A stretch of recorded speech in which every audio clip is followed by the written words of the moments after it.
How to forecast a pension fund using Excel what-if analysis data table. Do you know that you can use the future value function along with Excel what-if analysis data table to analyze a pension fund?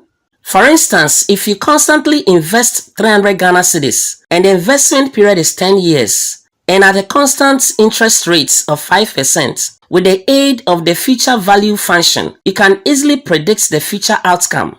First, enter the equal sign to begin the function. Type FV, open the brackets and enter the interest rate. Since it is per annum, divide the rates by 12. Next is period of investment, which is 10 years. Convert it to monthly by multiplying it by 12. The next argument is constant payments or investments. Select it, close the brackets, and you are good to go. Now you have a prototype on which several interest rates can be populated. Now reference the future fund amounts here by entering the equal sign and selecting the future fund amount cell. When you are done, change the color to white to visually hide it at the background. Now enter the various interest rates and the number of years you want to see its outcome.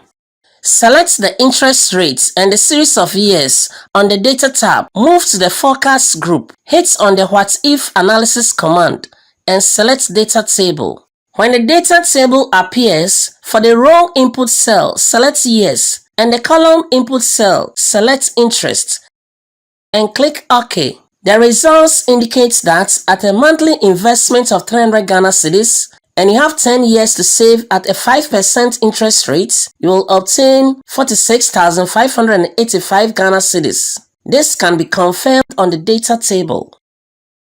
At a monthly investment of 300 Ghana cedis, if the interest rate is as high as 8% and you have 10 years to save, you'll end up with 54,884 Ghana cedis.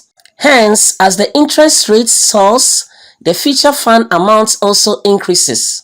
At a monthly investment of 300 Ghana cedis, if the interest rate is 6% and you have 4 years to save, you end up with just 16,229 Ghana cedis.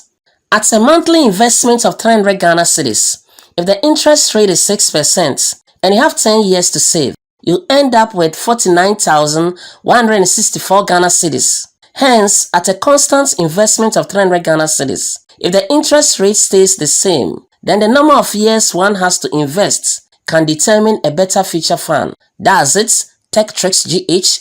Don't forget to share, like, subscribe, and hit the bell notification for more tutorials.